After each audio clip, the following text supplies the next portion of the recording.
Hello, Jeando. Hi, Kevin. In the last few videos, we've been discussing the primary control, and we wanted to talk more about that today. So over to you. Yes, there is the question of the primary control, of course, and it's the way I translate this concept that is very different from the modern Alexander technique, but also I want to link it even more with what Alexander calls the new principle, and he says the new principles at work or the new principle in activity. And so the mechanism of the torso is a mechanism that is made of moving parts. It's a kinematic mechanism. So it's obvious that anybody can, in fact, more or less direct the different movements of the parts, of the moving parts of that mechanism. That's how Alexander presents the concept. And he says that if you interfere with the mechanism of the torso, you will get mechanical defects, because the mechanism of the torso organization or correct coordination is responsible for what he calls greater coordination. He says that the control of the finger, the control of the voice, the control of the feet can only be achieved through the control of the mechanism of the torso, because the mechanism of the torso is responsible for greater coordination. Doesn't explain why, but at least we have a starting point. So I do not consider the mechanism of the torso as a modern Alexander teacher have previously imagined. That is, this head and neck relation for me is not that important. It's a consequence. The neck position is a consequence of what you do with the spine mostly, because the neck, what we call the neck, is the cervical spine, and the cervical spine position in space will depend upon, of course, the organization of the movement of the different parts of the thoracic spine and lumbar spine. This is the idea. But I've been attracted recently by communication by a famous modern Alexander teacher. And this famous modern Alexander teacher on social media, has illustrated this position. And I wanted to stop a second and see how far I am from this view. I'm talking about it here because it's very interesting when you have to understand the position of somebody, for example, somebody like me. Contrast is very important, and it's very important that you can differentiate between what is said on one side and what is said on the other, so that through the great contrast, you get a better understanding of both positions. So I hope. So the teacher mentioned a sentence that came from an interview given by a teacher called Noam Rennen. Is well, a teacher that has been trained by Patrick MacDonald. And it's quite interesting. What he's saying is like repeating what Patrick MacDonald was teaching was, you will see. So it's interesting to have a view of this. The true FM Alexander technique, words cannot convey it, words cannot describe it, words cannot express it, words cannot explain it, and words cannot give the experience of it. There is a little add-on that was not present in the social media reproduction of that idea, of that sentence, because Noam Rennen added, but if in yourself you do not activate it, your hands as well cannot convey it. So this is a certain view, and I call it the somatic view. It's the view that the organization of the movements of the different parts of the torso is really a somatic cognition, is something to feel into your bones, feel in your experience, and there is no way you can approach it. And even if you try, Noam Renan is very well known for discarding completely the intellectual. He says that intellectual activity is going to take you away from the truth. And that is quite interesting, because for me, it's the opposite of the new principle at work as defined by Alexander. Saying that if you adhere to this view, to me, you're not practicing the Alexander technique. And it is quite funny, because I've been accused of exactly the same thing, because I follow the new principle at work. It's interesting. So this, as I said, it's quite interesting just for historical purposes to know that in fact it's a sentence that Noam Renan didn't invent on his own. He was just, in fact, portraying something that Pat McDonald has said. And so here is a sentence: the way that can be told is not the real way. The name that can be spoken is not the real name. This part of a very, very old Chinese book that is mostly misunderstood, mistranslated. And Mr. McDonald says that that sentence was written thousands of years ago and is still true. One cannot convey the essence of an art, and particularly an art of living, by the written or spoken word. So what am I, who have always rather despised words, doing here tonight, stringing a lot of them together? This is not from Noam Renan. This is from Patrick McDonald.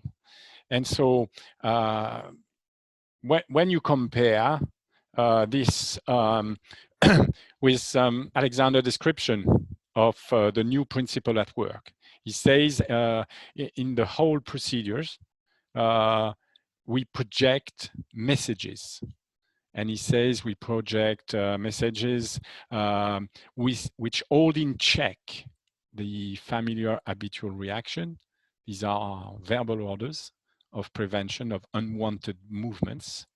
And at the same time, we project new messages, orders of definite performance to concert appropriate movement, which give free rein to motor impulses associated with nervous and muscular energy along unfamiliar lines of communication. And if we do that, we shall be doing what John Dewey calls thinking in activity. So we have two complete different ways of thinking, because for Alexander, projecting messages using speech is a way to, in fact, replace the somatic guidance of feelings. And so if we don't understand the words, if the words have no meaning for us, well, then we are back to a somatic, a subconscious way of guidance. And this is nothing to do with conscious guidance and control. So it's quite interesting to observe what the people that are following this kind of theory. So the theory that, in fact, the new use of the mechanism of the torso is going to come through a direct somatic experience given by an expert touch teacher. Expert is very important in this sentence, because even Patrick McDonald was not happy with many teachers he trained, and he said so in a film. This is quite interesting, because it means that even the somatic transmission can fail. So every time I watch a pupil, a teacher that has been trained through this technique of somatic transmission, of discard of messages and words, it's difficult to know whether we have a great example of what is a good teacher, or if the somatic technique has failed to transmit the correct orders.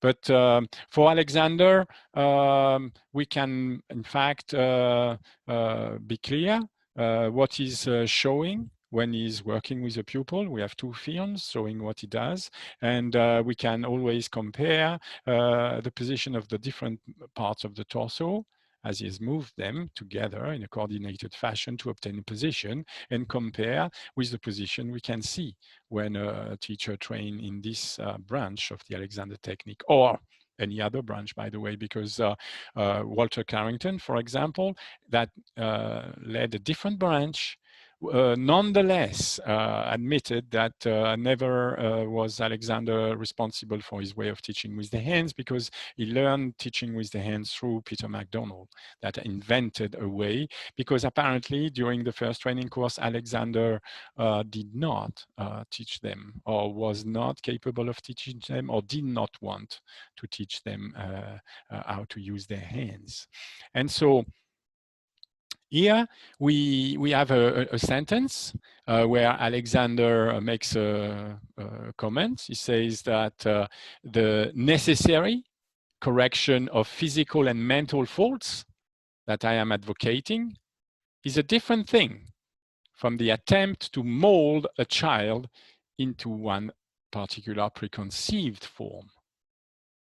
I will only insist that the children of today, born as they are with very feeble power of instinctive control, absolutely require certain definite instructions by which to guide themselves before they can be left to free activity.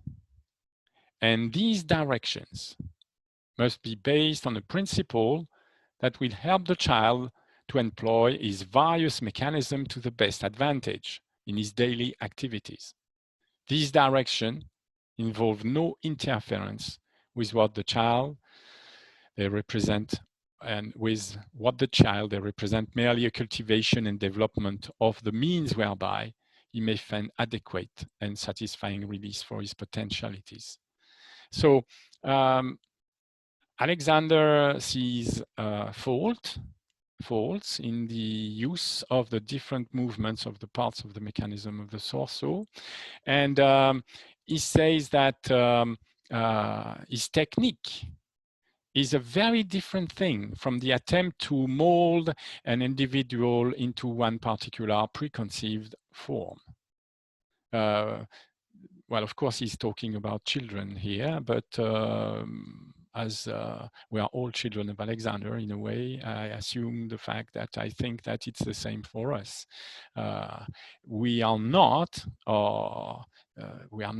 in fact, teaching people, and we are not molding them into a form. It's clear. And when you have a conception where the teacher is a touch teacher that is going to, in fact, guide the pupil's organization of the movements, well, it's very difficult to really differentiate what it would be not to mold. What it would mean, in fact, and it's what we achieve when we give this long distance lesson, and when there is a camera filming the pupil receiving instruction, is that it's the pupil that is going to understand the instructions, and it is the pupil that is also going to translate the instructions into different preliminary acts, which concerted together will bring the lengthening of the torso. So this explains why at a moment I felt the need, well, some like 10 years ago, much long before COVID came, and it was not possible to teach people with hands.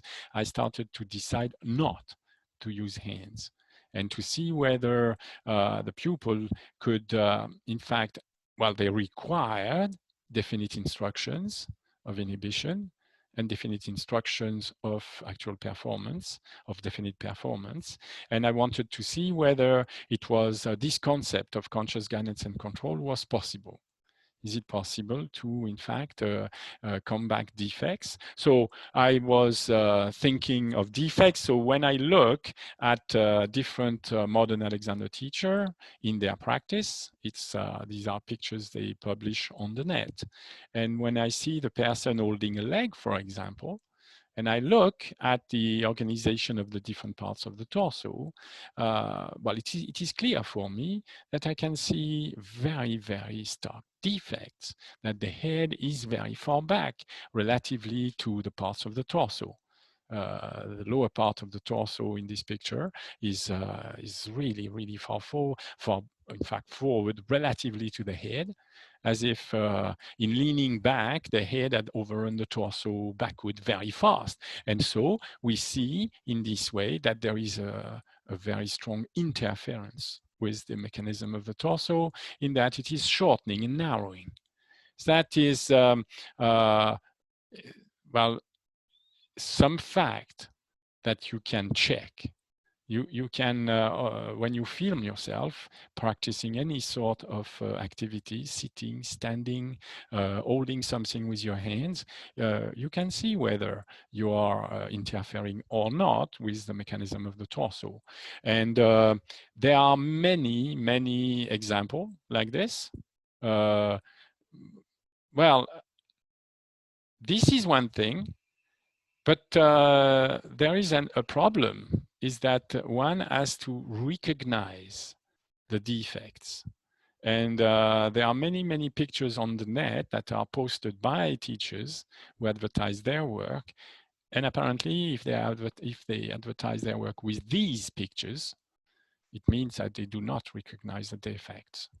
So this somehow brings some water to my well, in the sense that if you don't have words to describe, if words are useless to describe the technique, they're also useless to describe the defects in details.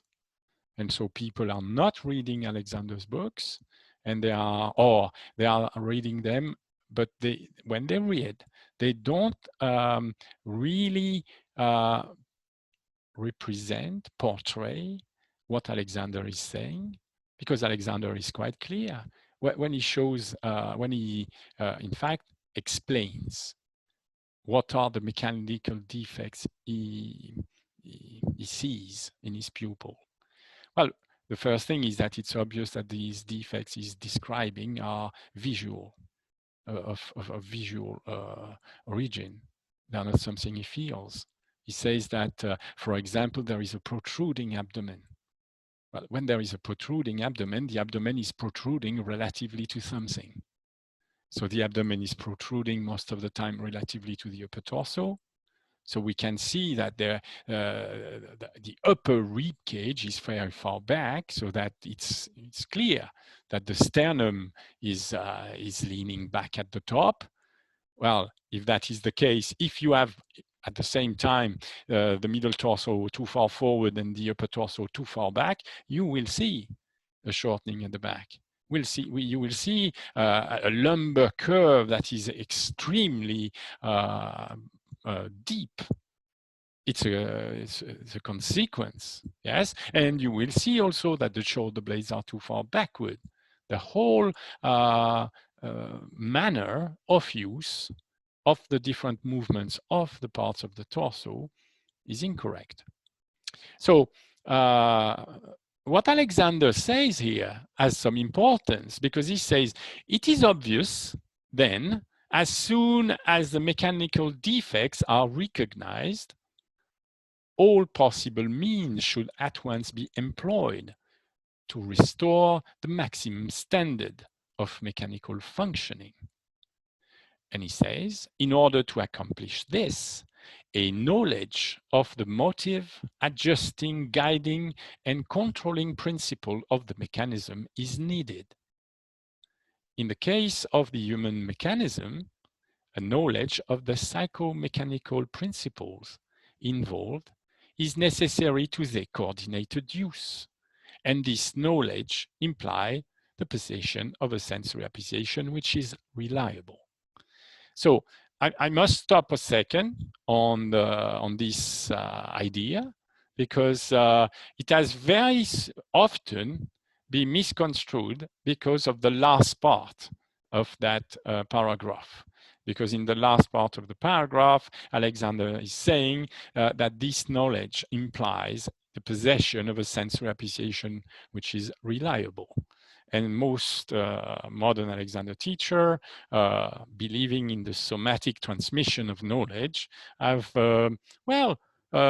just assumed that Alexander is talking about a sort of first-person direct somatic knowledge, that the students, through repeated touch lesson, has started to give meaning to the words that were used.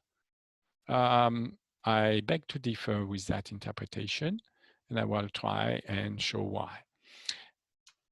As soon as the mechanical defects are recognized, well, this, you see, is a problem, because what I said before is that very often these mechanical defects are not recognized by the teacher themselves. Otherwise, why would they post on the net, on the social media, images of themselves where the mechanical defects are, easy to see? They are so obvious. These are not a small misuse of the mechanism of the torso. These are great shortening and pulling down. So first of all, if you do not convey a verbal description, which is strange because Alexander has done so for us, so you don't need to invent, you can just read the books. When you read the books, these defects are really, well, in evidence. They are not hidden. And Alexander repeats time and again the same mechanical defects. So here we see that it is not that easy to recognize these defects when you've been trained on a somatic basis, and when you've started to, in fact, believe what you have been told, that is, that your sensory appreciation has been re-educated, and that your sensory appreciation has been made more reliable, so that when you do something wrong, you know it. Well, I have here scores of pictures where modern Alexander teachers are doing the wrong thing with the mechanism of the torso. There is no question about this. But what is in question is the fact that they recognize when they are doing something wrong. They do not. Why would they post these images? It makes no sense. Yes. So my reflection here is that the knowledge of the motive, adjusting, guiding, controlling principle of the mechanism is needed, and that knowledge is not somatic. Because if that knowledge is somatic, you will tend to believe that you're doing the right thing when, in fact, you're doing exactly the opposite.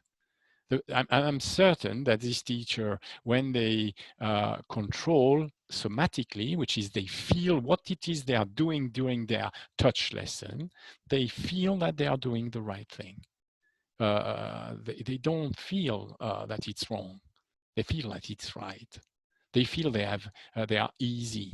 Their ease is there. And I've shown before that when a movement becomes really easy, well, that means that it's totally adjusted to your sensory appreciation, which means that you're not feeling that it's right or that it's wrong. You're feeling that it's habitual. And if you have been told that your sensory appreciation is accurate, well, there is no reason to doubt that the person is saying, let the back lengthen and widen, and we see on the image that, well, it's exactly the opposite that is happening. So the teacher is communicating to the pupil, you know, a wrong coordination. Yes? And so if you remember, Noam Renan said that, well, yes, words are not the technique. Words cannot describe the technique, but he described the technique as it. And he says, but if you do not activate it, your hands as well cannot convey it. So this use of an indefinite is quite interesting.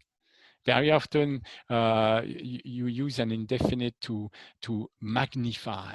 It's like when people are talking about God, they use this kind of technical system to emphasize something that it's beyond, you know, the way is beyond what you can say about it. Fine, if this is the case, you have very little to go forward, to start to, in fact, represent what you could improve. So in the end, you're already perfect. There is nothing to improve. In fact, even these people are going to say that the problem is the intellect. Because with the intellect, you separate things. When you stop the intellect, the right thing will happen. This is exactly the opposite of conscious guidance and control. The knowledge of the motive, adjusting, guiding, controlling principles is not a somatic knowledge that is beyond words. Otherwise, if it is, there is no way we can, in fact, start to approach it unless we are enlightened. Unless we received a superhuman power of knowing what is right by just feeling. Well, I'm still waiting to see somebody that has received that power, because it's for the moment missing. I've not seen it yet. So for Alexander, there are defects and there are readjustments. There is misunderstanding, preconception that are naive and incorrect, and that have to be changed. So the focus of the lesson is exactly these preconceptions, these naive beliefs that are based on what the person has always felt. And it's not in making the person feel something strange that you're going to, in fact, combat anything of the preconception the person had before. This is not true. Otherwise, if it was, how could we justify that teachers that have been training through the somatic technique are displaying such wrong use of the mechanism of the torso? Alexander, on his side, is very clear. He's talking about the end-gaining principle and the means whereby principle. The end-gaining principle is, in fact, dealing with a complex system according to what you feel. You know that the mechanism of the torso is a very complex system that is rotating in space and that is made of different rotating, moving parts. And you know that by the different rotation you can apply to these parts, you can get a shortened back or a lengthening back. So it's very good to come back to the idea of the means whereby principle. This is the definition Alexander has given in constructive conscious control. He says the means whereby principle, on the other hand, when compared to the direct idea of end-gaining principles, involves a reasoning consideration of the causes of the condition present, and an indirect instead of a direct procedure on the part of the person endeavoring to gain the desired end. This indirect procedure is that psychophysical activity associated with constructive conscious guidance and control, and with the consequent satisfactory use of the mechanisms, which establishes the conditions essential to the increasing development of potentialities. Under these conditions, defects, peculiarities, and misuse are not likely to be present within the organism. So this is a very important statement. So when Alexander say that the means whereby principle involves a reasoning consideration of the causes of the condition present, a reasoning consideration is not beyond words. Words can convey a reasoning consideration. Words can explain a reasoning consideration. And we are reasoning the causes of the condition present. So a shortened torso. Yes, a torso with a protruding abdomen, a torso with hunched back, yeah, and protruding shoulder blades that leads to have the head further back than the middle of the torso. When you watch Alexander giving a lesson, it's absolutely clear that the different movements of the parts of the mechanism of the torso are so organized in different gestures when the pupil is leaning forward or leaning back. Well, it's absolutely obvious that Alexander makes well, all the necessary movement for the head to stay always forward of all the parts of the mechanism of the torso. On the different pictures, I have drawn a yellow vertical line or yellow line to mark the frontal part of the torso. And that line is organized so that it's parallel with the lower part of the back. And you will find that when these two lines are parallel, well, of course, the head is forward of the mechanism of the torso without the pupil trying, or Alexander trying, to get the head to go forward. The head will be there forward because that's how this organization of the mechanism of the torso will lead to. Yes, and in other pictures where there are defects, you will find that, of course, for some reason, which we can discuss. This is not the problem of the person. This is problem of teaching, of pedagogy. Why is it that the person doesn't realize that some parts of the torso are always staying forward of the head? Why is it? So the consideration is the consideration of the movements of the different parts. Nothing else. There is nothing fancy. There is nothing, there is no energy, no unseen forces at work here. We want to see what are the movements the pupil give consent to and what are the movements he refuses to give consent to. And the new principle at work is very sensible. Alexander is saying the student needs, in fact, instructions. Because without instructions regarding the different movement he's making with the different parts of the torso, well, he's not in power to, in fact, change his habits. His habits are governed by what he feels, and he will feel what is easier for him. And if he feels what is easier for him, we will see that he will interfere with the mechanism of the torso. The control of the movements of the different parts is subconscious. The control is in the flux. The pupil cannot do anything about it. That's how he feels right. That's how he feels light. That's how he feels at ease to give his lesson. Well, in that case, you must understand that the only way to, in fact, create the readjustment, the necessary correction of the physical and mental force is to, in fact, use definite instructions. And the quality of the definite instructions is going to make the difference. So this brings me to discuss for just a second a recurrent problem that we find is that there are common instructions used in the Alexander technique. And I maintain that these instructions are instruction of definite inhibition and not instructions of definite perform. Let me explain. These instructions are, for example, the teacher wants to lean forward. And before leaning forward, the teacher would stop and think these words: let the neck be free, to let the head go forward and up, to let the back lengthen and widen, to let the knee goes forward and away. And most teachers think that these are the famous new orders. I don't think so. I think these are just orders of definite inhibition.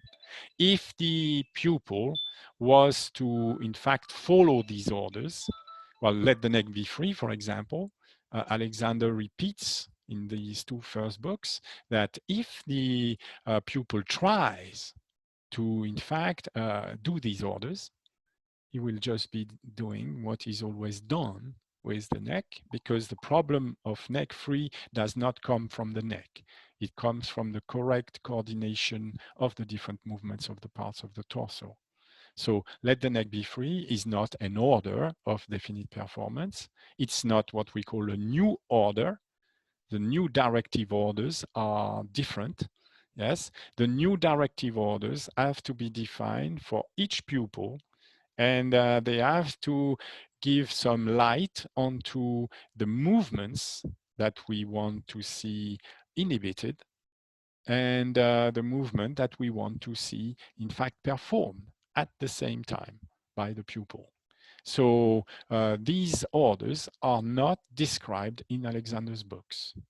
Alexander, in fact, waits for us, the Alexander teacher, to, in fact, reason about the causes of the problem, and from these find the necessary orders that are going to also vary from each step of progress of the pupil.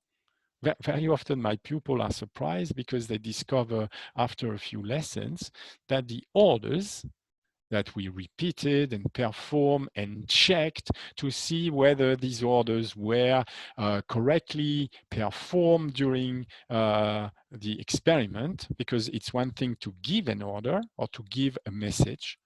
Well, it's something else to make sure that the message has been received at the correct moment. And when the message has been received at the correct moment, that the pupil has been able to translate the message into the correct movement that can be seen.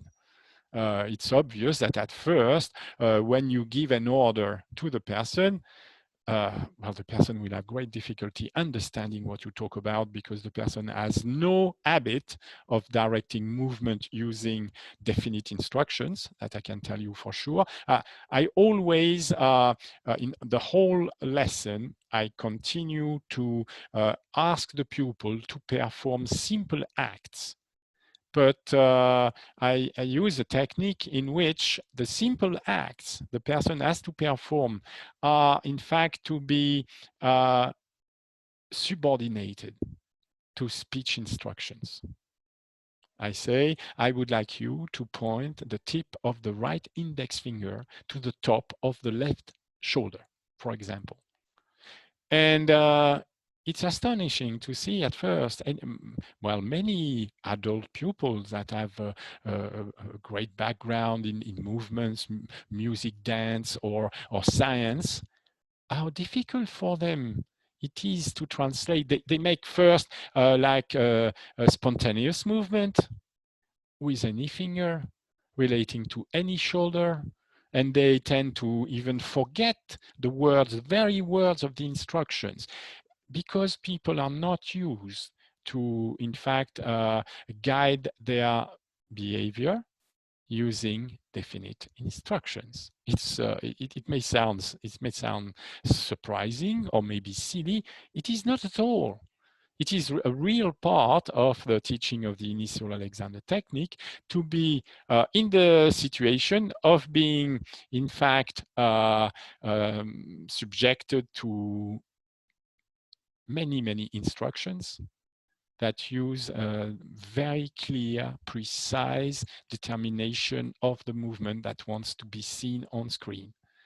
And very often I have pupils after the first lesson, they come with a comment, say, do I always react so fast and so subconsciously when you ask me to do something? Well, I say, yeah, this is just, it's a very common habit that we all have to react subconsciously. It's just what we are dealing with. But you're doing great progress, because now you often also wait for the end of the sentence to start moving. Because at first, every time you start giving an instruction, Well, the reaction of the pupil is very interesting to see. The pupil does not wait to hear the whole instructions, and that's especially visible when you give 2 or 3 instructions that have to be coordinated together before performance.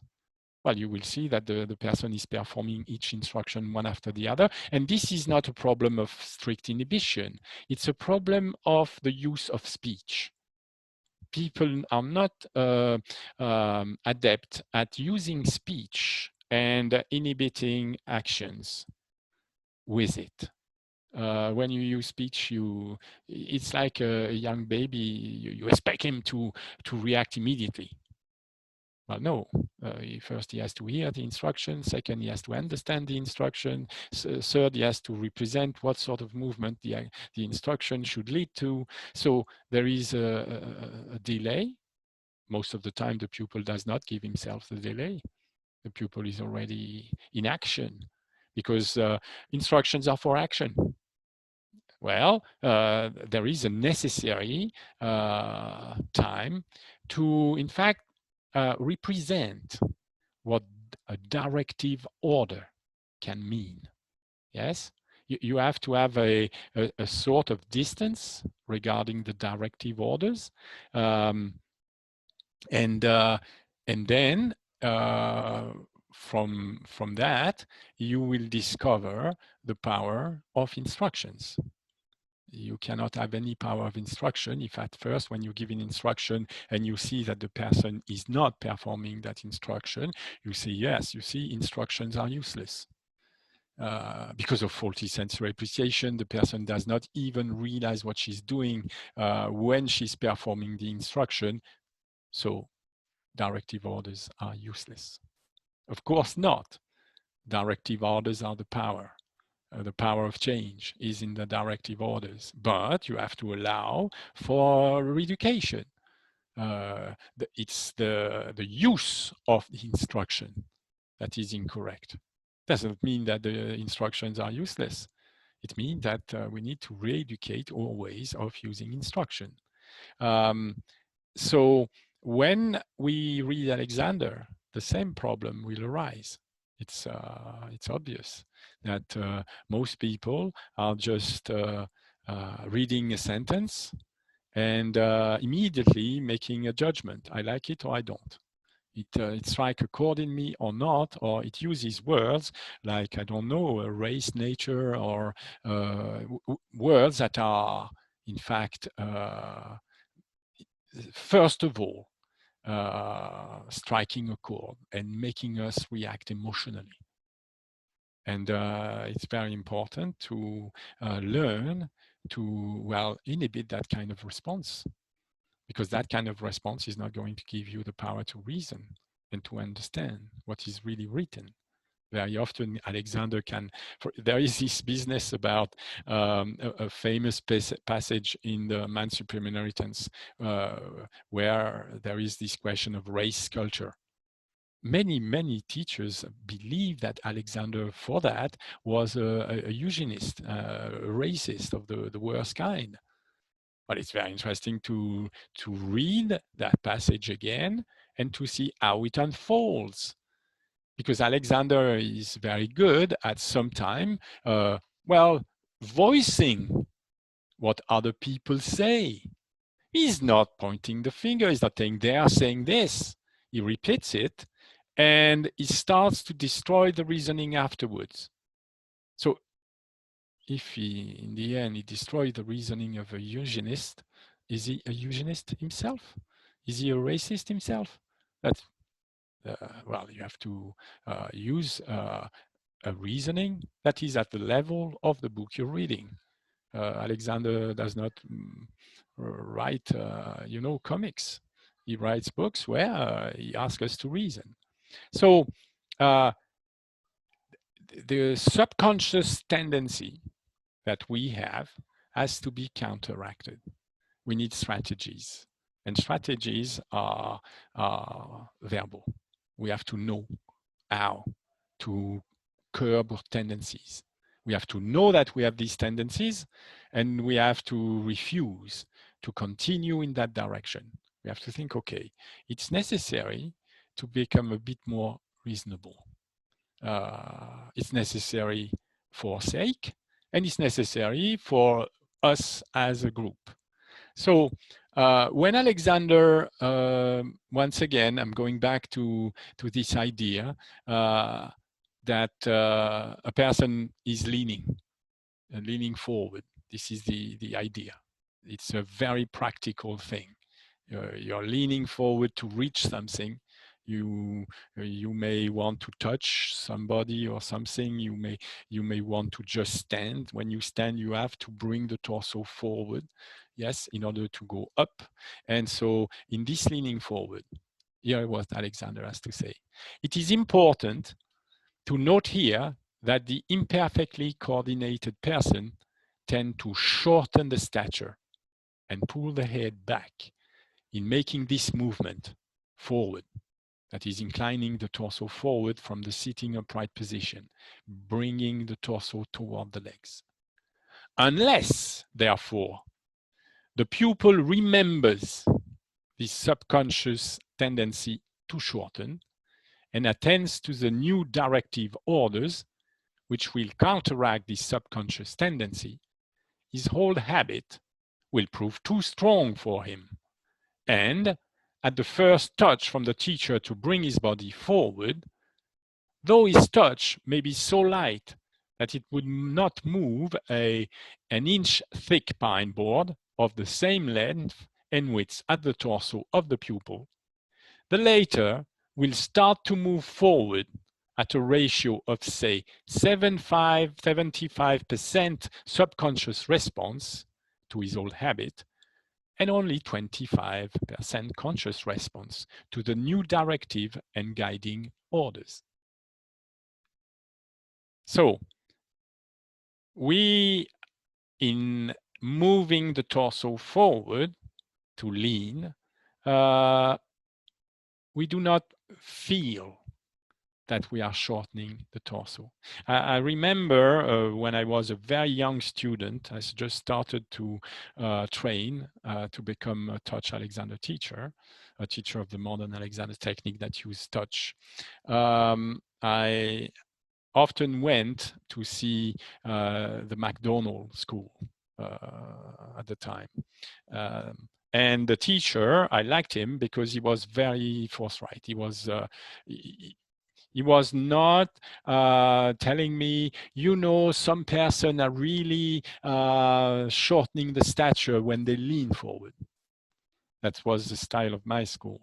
In this school, it was different. And especially if you were a visiting student, the person would repeatedly tell you that you're going down, you're shortening, you're pulling down. And I remember one session where the teacher has his hand on me, and the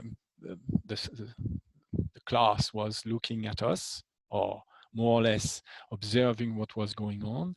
And every 20 seconds, he said, pulling down, you're pulling down, shortening, pulling down, you're pulling down here. And despite the fact that his hands were on me, I could not stop the pulling down. So after a while, I said to him, but you know, I'm inhibiting and I'm giving my orders, neck free, head forward and up, back to lengthen and widen. And apparently, it's not working in the way you find is appropriate. So could you explain what it is I'm doing exactly that is making me pull down? And at that moment, he became very nice. And he said, no, you have to continue to inhibit, continue to direct. Someday it will come. He refused to tell me which were the movement I was doing with the different parts of the torso. It was just that I was pulling down. So there were no new directive orders. To let the neck be free is not a new directive orders. It's not telling me you should stop, for example, a rotation, or you should stop starting with this part of the torso, or you should stop accelerating that part of the torso. There was nothing. And I said to him, what your hands are communicating, I think is the correct thing, but there is no way for me to decipher what it is you want. And he says, don't worry, it will come. That's now 25 years ago. And I can say that I am very, very thick because it never came to me. I never realized. I realized that there was a situation where the pedagogy was not working with someone. It was maybe working with many others, but with me, it was not. I was there. I wanted to learn conscious guidance and control. And I had, at that day, a definite understanding that the modern Alexander technique was not teaching conscious guidance and control. So the old habit proves too strong. Even if the teacher is capable with his magical hands to, in fact, mold the body, mold the torso of the pupil in the desired form, the pupil has no idea of the means whereby movement that are constructing such coordination of the different parts that lead to an expanding torso. And so we are going to explore this because I want to show all in both perspectives. The perspective of the practical lesson. So I'm going to ask Kevin next time to certainly work with me so that I can show what we mean by the reason knowledge of the motive controlling conditions of the mechanism of the torso, what it is to reason about the movement of the different parts of the mechanism of the torso, but also I want to continue with the theory. And of course, the theory you will see comes from Alexander and from other people. So, any question? Just one comment. So one of the big differences seems to be that when it comes to using the senses, the modern Alexander technique is about bodily sensations. When it comes to using the senses to control and to judge your use, it's all about bodily sensations, being more aware of them. Whereas Alexander, it's sight. It's about seeing the shape or the movements that people are doing and judging people that way, as opposed to what it may or may not feel like.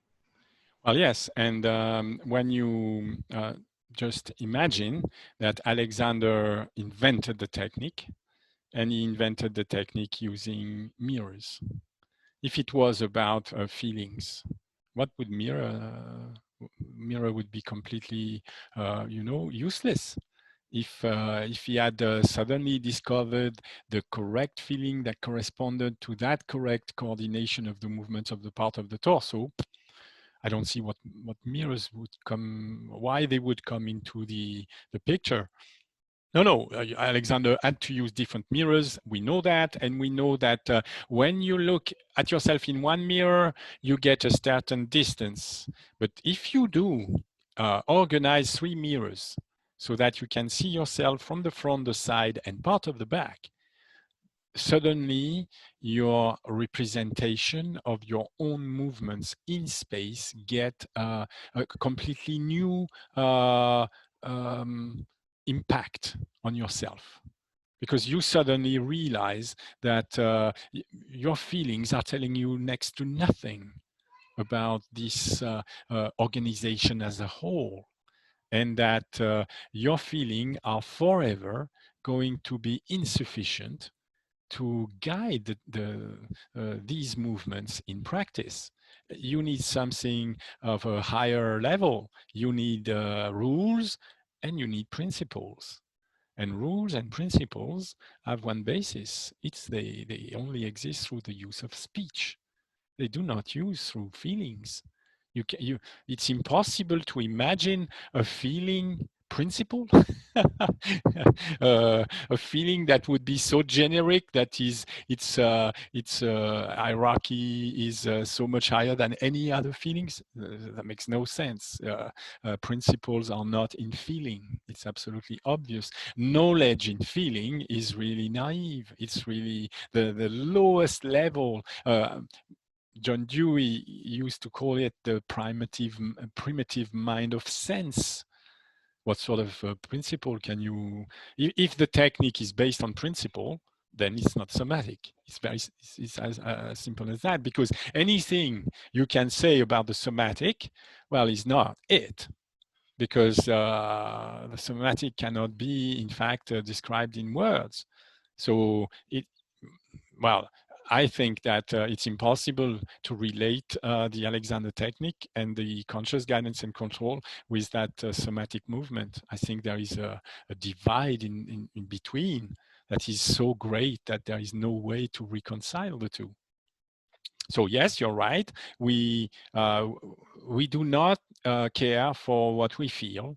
We do not judge the movement by what it feels. I'm not sitting with a certain feeling.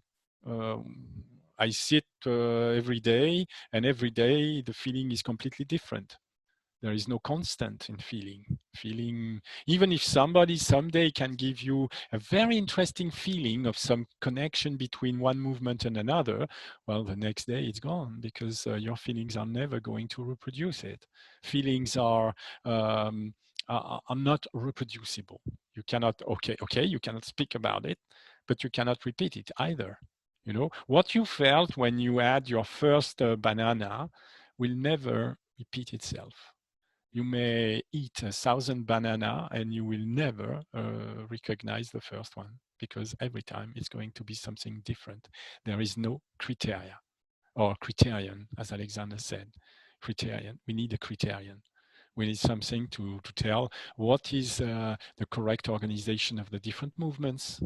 And it cannot be feeling, because feeling is not a criterion.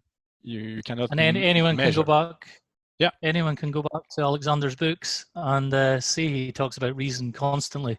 Yeah. So you can't reason without speech, without words. So you can't use feelings, and of course he distinguishes between guidance by reason and guidance by feeling, which is the whole point of conscious guidance and control. Okay, thanks, Jeando. So everyone watching, you'll get links to Jeando's websites and where you can book a lesson with him underneath this video. Okay, thank you, Jeando. See you in the next one. Thank you, Kevin.